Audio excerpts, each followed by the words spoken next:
And I only do this with friends, right? And so, Bob Govro, not only have you been a friend for over a year, and I think we originally connected in having you as a guest on the Thoughtful Entrepreneur.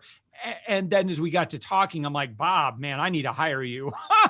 And so Bob Govro, we also, I think we may have gotten connected through the Tony Robbins world, perhaps, or at least we saw that we had some mutual connections there. You've spoke, I've spoke in that world. But Bob, from a high level, would you mind sharing what you do? Yeah, absolutely. Well, and yes, and it was great to connect. And yes, I loved connecting off too, going, yes, we should work together. And I'm so grateful that we have. Yeah, so I have a CPA firm. It's a traditional CPA firm to one extent, and then it's non-traditional in another way. The traditional side is we do accounting, bookkeeping, tax. And the non-traditional side is we get really proactive in how we work with clients to help them with future related decisions, as opposed to just being reactive, which is like the tax and accounting world. So we have multiple programs, including our virtual CFO program, which we've now branded as the Ascent Peak Performance Program for entrepreneurs who want to grow, scale, and really build wealth inside their business and in their lives. So that's working with business owners closely to help understand exactly where they are in their business and help make strategic decisions to move forward strategically into the future. In this conversation, I'd really like to address the evolution of financial management and financial decision-making for small business owners. Because I think a lot of us start at a level and maybe we're just working as a freelancer, consulting, and they're like, hey, this thing, I seem to be getting some good business here. Then, invariably, one of the first things you're going to run into is, taxes are different. And, if you've just been doing your own taxes as an employee and now you're doing taxes as a small business owner, it's a different world. And so could you kind of frame like early stage when it comes to financial management and, especially as it comes to taxes and bookkeeping and decision-making. And then we'll kind of go from stage to stage here because I want to paint a very realistic picture of what it's like. So if someone is very new at business or they're a freelancer right now, I want them to start thinking ahead of like, when I get to this stage, it's time for that next level of bringing in support, using the right tools, having the right mindset for the financial decisions is going to be required and the financial activity that's going to be required for you to successfully run your company. So so early stage, where are we at? Yeah, well, great multitude of questions in there, Josh. So I'll do my best to try and cover everything. But Bob, explain the world to me. So what is finances? No, it's great. And, it's interesting because people are always going to be in different phases of their business, right? A mature business, you've gone through the trials and tribulations and you know where the pain points have been. But for a new business owner that's out there, right, you've kind of taken a leap. Maybe you're still working and this is a side hustle, which is great.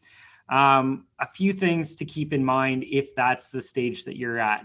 First and foremost, don't forget to track your numbers. The easiest thing that we can do right now is utilize software to do some of that for us. So we're big fans of QuickBooks Online.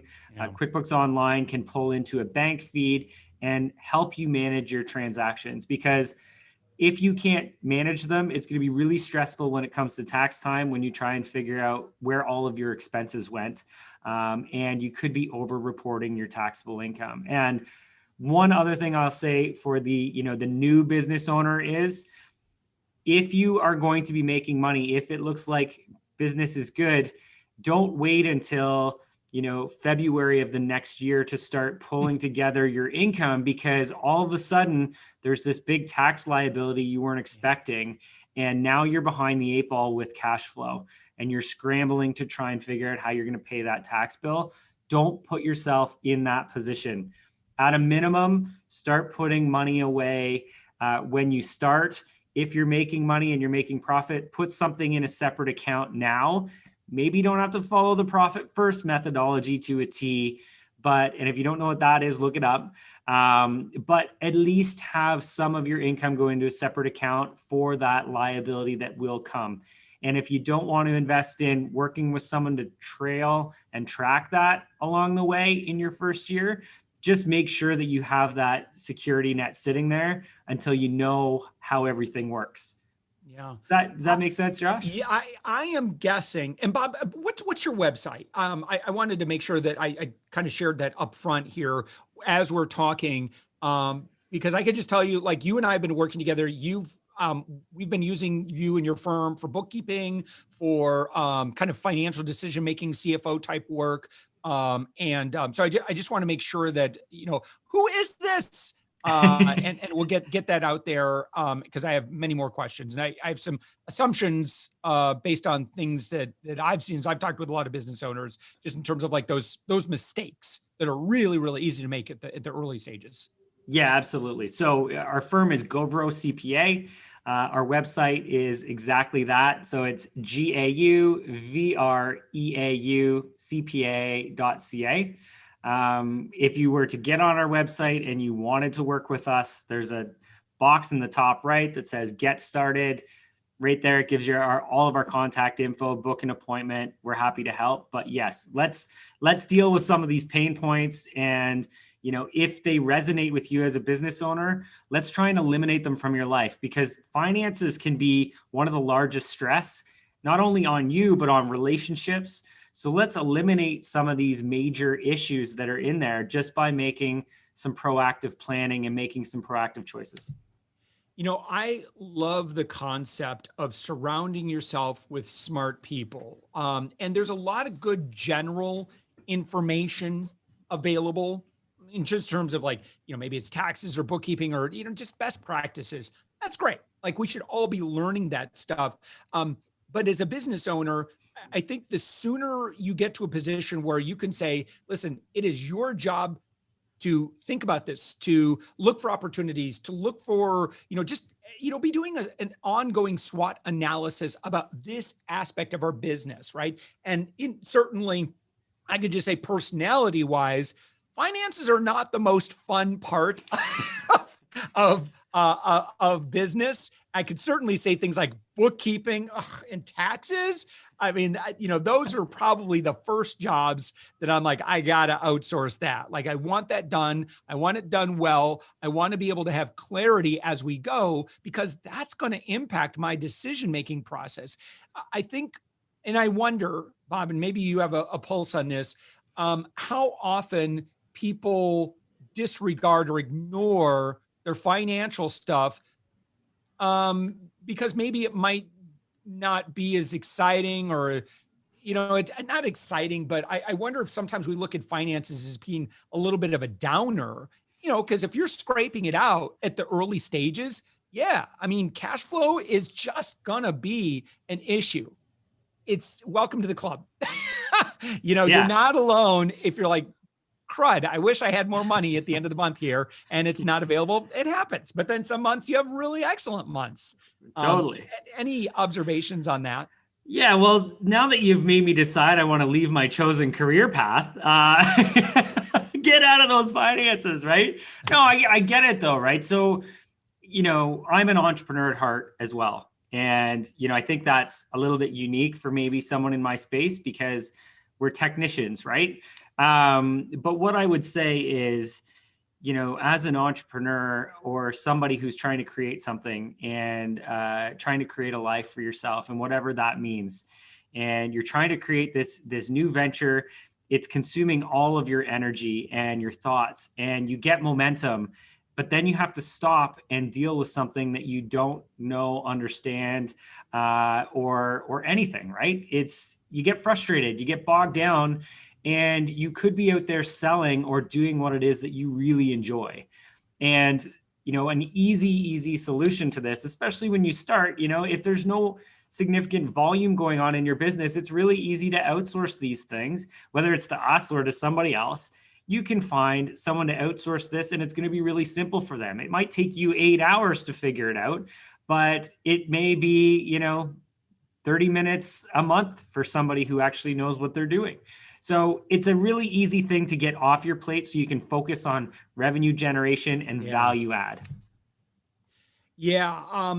So what are general best practices when it comes to, so again, I kind of came up with three areas that I think are pretty common, right?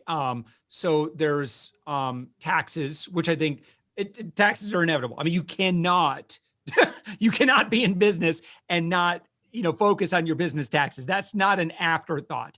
If taxes are an afterthought, you are almost certainly going to find yourself in a bad position where then you owe money to the IRS, then you have to pay interest and penalties on that, and then you end up losing money. And I know that it's one of those things that can kind of creep up on you.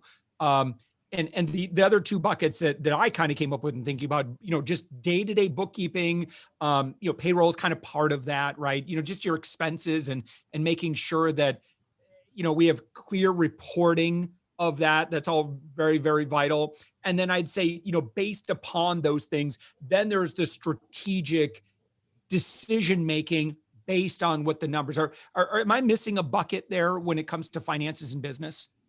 No, and then I think, the only other area that I would say is more the future oriented. It's like, what is the outcome that you're actually trying to achieve here?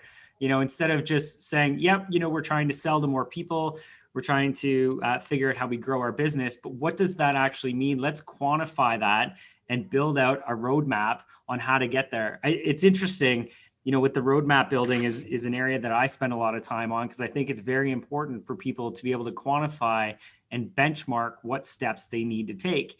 And I liken this to, the Friday night dinner with my wife.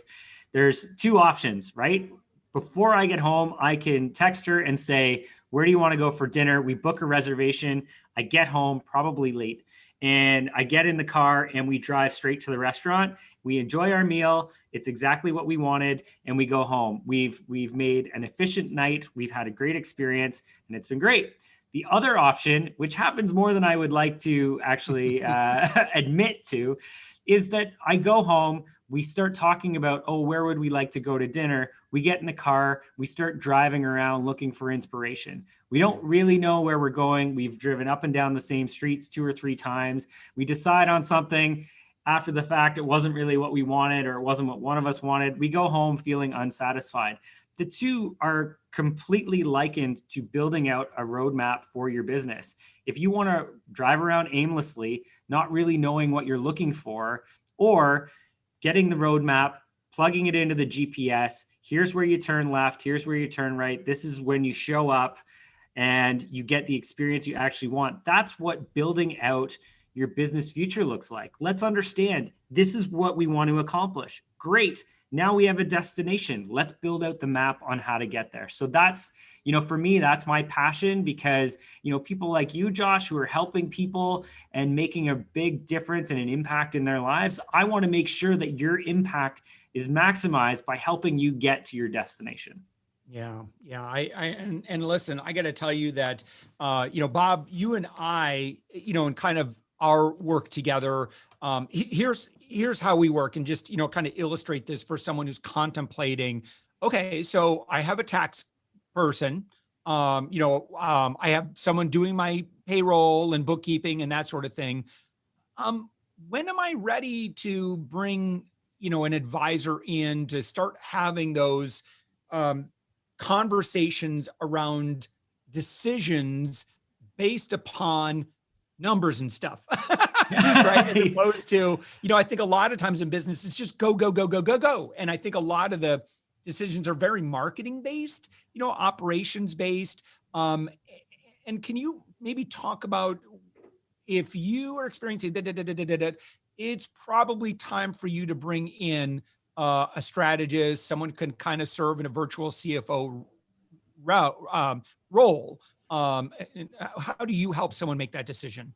Yeah. So right out of the gates, you think of, okay, if you want to invest in having a finance expert on your team, someone who's knowledgeable and strategic and has experience in growing a business, right? Because we want to invest in those type of people. You're looking at $250,000 plus to have that person available to you. So the other option is to say, how can we do this fractionally and get access to somebody who's really the right person to help us at that time? And so what is the right time? I guess, Josh, is your question.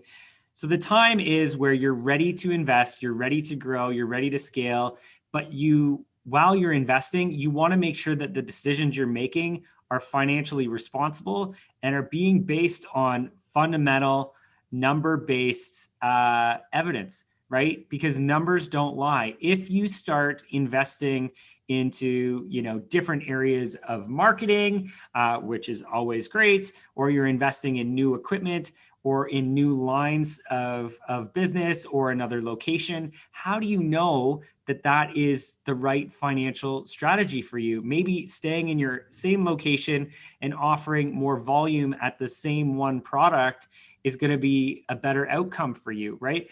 When you start to have questions like that and you don't have the answers available to you, or even if you have a great bookkeeper and a CPA, like my team is of 35 people. I've got bookkeepers, CPAs, tax specialists, right? I'm surrounded by fantastic people. And even if you have those people in place, to be able to analyze that information and help you move forward with it and make good decisions, if you're concerned you aren't clear on where you're at and the decisions you need to make, you need a financial person to help back your decisions, give you confidence to know that you're making the right choice, and ultimately realize great financial results. Yeah. So, can I ask, in terms of hiring a VCFO, what's the range on that? If you're just for example, like you and I, it's not huge engagement at this point.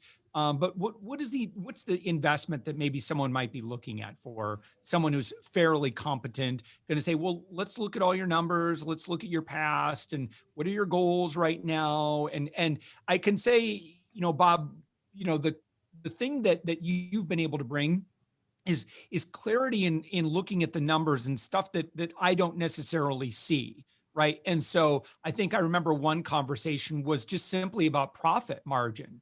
And they're like, based on what I'm seeing, let me interpret this for you and let you know, because I remember this conversation very vividly. And I was like, oh my gosh, he's like, and so basically here's the number you need to get to, right, in order for you to have X amount, you could pay your bills, that sort of thing right there. Now, anything you're from here and above, your profit margin goes way higher.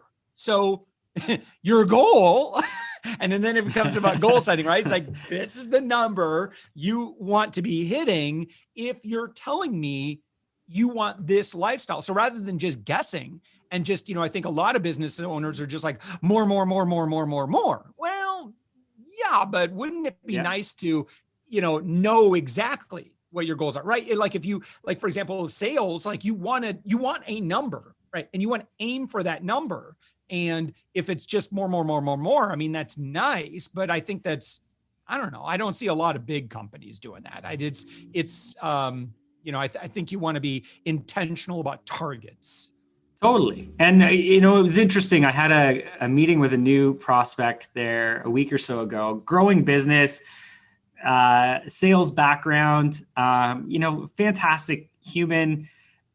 I'm very intrigued to watch the future success of this individual. He was fantastic. And it was interesting. He said to me at the beginning of the meeting, one of the mistakes that I made was that I always listened to one of my mentors who told me you can sell yourself out of every problem. And I'm like, well, what do you mean by you can sell yourself out of every problem? He goes, if I just sell enough, I'll bring enough money in that eventually I'll make money.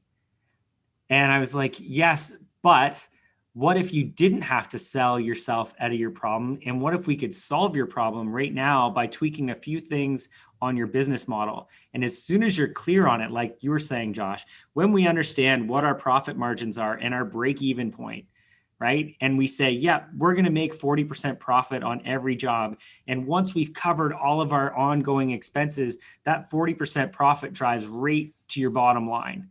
And when we can start looking at that and saying, well, how much do you want to make? I want to make $100,000, $500,000, $1 million. Great. So here's the sales number you have to hit.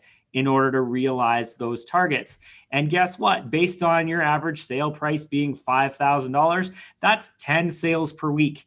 Now you've got a specific target for your salesperson to say, you need to hit 2 sales per day and you will make $1 million in your business this year.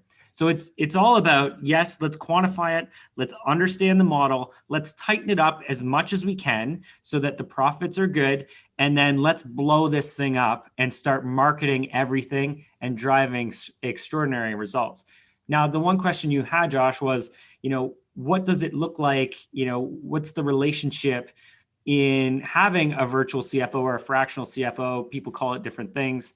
For us, we have a really great program. Now we're north of the border in Canada, which is great for our American friends because we charge in Canadian dollars. So it's even better. Right now, it's a good exchange rate. Yeah, right now, and the past 100 years, it's been a great exchange rate, right? Oh, okay, good. It always ends up working out. But we charge, we have a set program. And the reason it's a set program is that we know that we can generate the results and the outcomes that people need. And it's flexible within a certain range, but, there's certain elements of it that we need to provide. We need to provide outcomes to people in a certain way. So we have a virtual CFO program. It's an individual program and it's got a group training component to it, which is completely optional. But the one-on-one piece is, every single month we meet for an hour. When we initially meet, we build out that benchmark. We build out your future success model. And then every single month we look at the actual results and we compare it to our benchmark and say, are we on track or are we not on track to our desired results? And I can pick up so much information by looking in those financial numbers. I can tell you exactly what you did that worked well. I can tell you what you did that didn't work so well. So we focus on strategically saying, let's eliminate the not so well and make more of the what you did well so that we get better results. And it's just that easy for someone like me to go in and do that because I work with over 500 entrepreneurs. I see people in multiple different industries to be able to identify, areas of opportunity and areas of weakness, things to change. So for us, it's a $2,500 a month program, which I think is around $1,600 US a month to get that sort of advice, guidance, direction, and really, if anything, clarity and confidence on where you're at. Yeah. And I can tell you that emotionally, it's reassuring because I want to share, I was thinking about this earlier. When you're in business, a lot of times, if you're in marketing mode as the CEO, it's always like, oh, life is good. Oh, we're blowing up, and you just see it all the time. And you're like, brother, you're in business, man. It's not always rosy and it, right? But you got to put on this you got to put on this act for your audience. And you also, you can't, you don't want to be a downer in front of your team. So there's certain conversations that you really might not have the freedom to have. Right. And so as a result, that saying it's lonely at the top, they're just, if you're stressed about something financially, who are you supposed to talk about? Maybe you can or can't talk with your family members about that. But I can tell you that, having someone who is, just concerns themselves with financials, knows and has seen everything in business, you have a lot of experience. It's just good to have someone that you can man, I just want to talk about this stuff. Here's what I'm excited about. Here's what I'm concerned about, and like I said, for me, it's strengths, weaknesses, opportunities, and threats. It's like, I look at everything going on in that lens and what are my big threats right now financially? Where am I weak? What do I need to really work on right now? And just be able to go through that exercise with you. Even if you don't have any, it's just like, well, Josh, I don't know that I've got the answer for that, but it's just nice to converse about it. So you can say, yeah, seen this before. Let me tell you what I've seen other people. Like, that is a healthy conversation to have as a business owner. Totally. And you know what? We have so many different conversations in so many ways. But one thing I will say, is a common discussion is always, why is my cash flow not like, you're telling me, Bob, I'm making $100,000 a year. Why do I have no cash left in my business account? Right. And, I just got off a call with a client who was having that same sort of frustration, and being able to not only answer the question, but to say, this is what's happening, showing you, teaching you that this is the outcome of this product and how this business model works, and saying, now let's fix it, right? Let's learn from it so that it doesn't happen. Let's fix it, and let's make the cash flow in our business better, because 94% of all businesses that fail because they run out of cash, not because they don't have a great business that's profitable, but that they run out of money. Right. So there's so many different discussions that we can have. And I've got sheets on, here's a plan for improving your cash flow, right? Like, let's stop spending all of our net income on buying new equipment or inventory or reinvesting in R&D. Let's use the bank's money.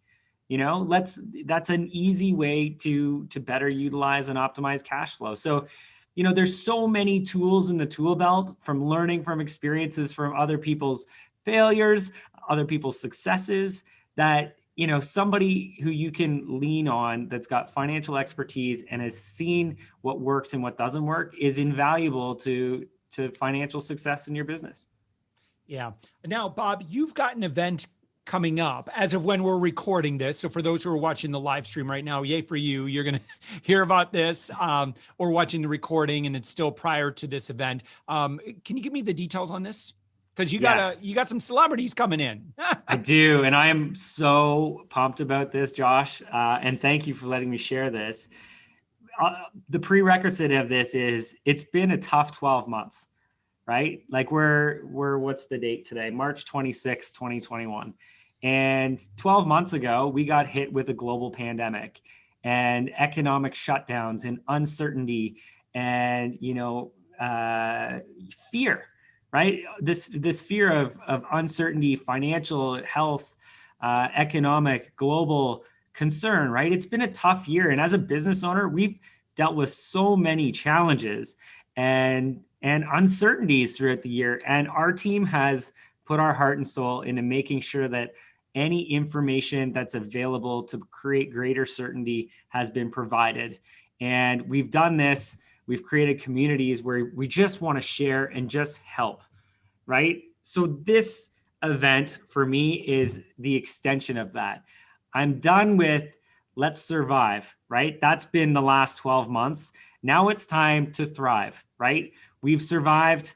Now it's time to go out and make some money. Let's now go out, figure out our financial business model, understand our goals, and let's go out and get them, right? That's what 2021 is going to be about for us. So we created this extraordinary event, sort of impromptu, but I reached out, I guess as a prerequisite. I wrote a book last year called The Wealthy Entrepreneur.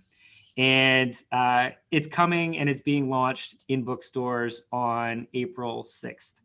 And it's really great. It's a simple process about a lot of the things that we just spoke about that are do-it-yourself.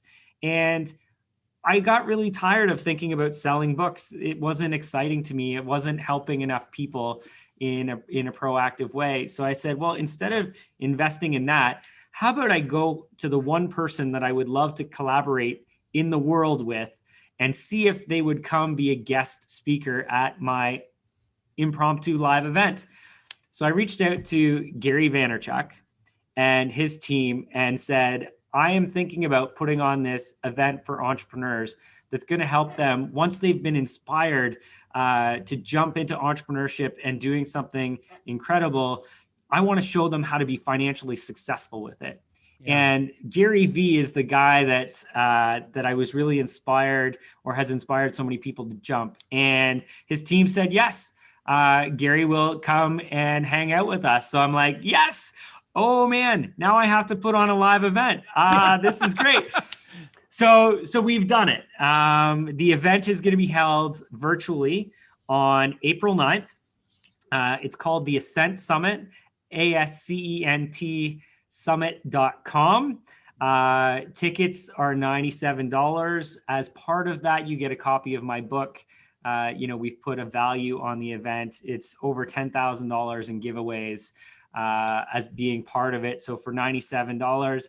And, I've kind of recently come up with this to say, there's so much value in there to add 6 figures to your business that if you don't, I will personally coach you to get it. And I am so invested in this, Josh, and so passionate about it. I just want to help as many people as we can. So we're doing this. The only thing you need to do is show up and be present and go through this together, implement what myself, Gary Vaynerchuk, David Neagle, Jen Kem, all some of the top speakers in the world we've brought together for this day, for business owners, for entrepreneurs. I'm so pumped. I would love everybody to be there, but let's see what happens. Yeah, I think there's something, again, if I think about the type of business owner that I want to be, right? And if I'm a business owner, man, I am just on top of everything financially. Like, I get it. I understand it. I understand risk. I understand opportunity. I understand, everything in the strengths, weaknesses, opportunities, threats as it comes to money in business. It is a subject. I don't know that you can overinvest in wisdom and knowledge in that area of business management, because if you do it well, it is just, business is just going to be way less stressful for you. And inevitably you will be more successful, right? It's just less you have to worry about because you're on top of stuff, as opposed to the business owner that's just, I'm just going to remain ignorant of what's going on over there. I don't want to look at it. I just got to sell, right? Totally. And I know the personas. I've been both of those personas. I got to tell you, I like having a lot of financial wisdom about everything business-wise. I pay way less in taxes as a result of being very, very smart about that. I make decisions about opportunities, financial investments, and so forth based on the knowledge that I have as a result of the work that my team and I put into this, and Bob, our work together. So I just want to endorse the event that's coming up as a great first step. And of course, another first step would be, if that event is over by the time you're watching this or listening to this, you can just simply go to your website, govrocpa.com, right? .ca, yes. .ca, yeah, that's right, yeah. Canadian. Yeah. govrocpa.ca, and Govro is GAUVREAU.ca. And of course, the event, if you're able to make that in time, that one more time, the URL for that. AscentSummit.com.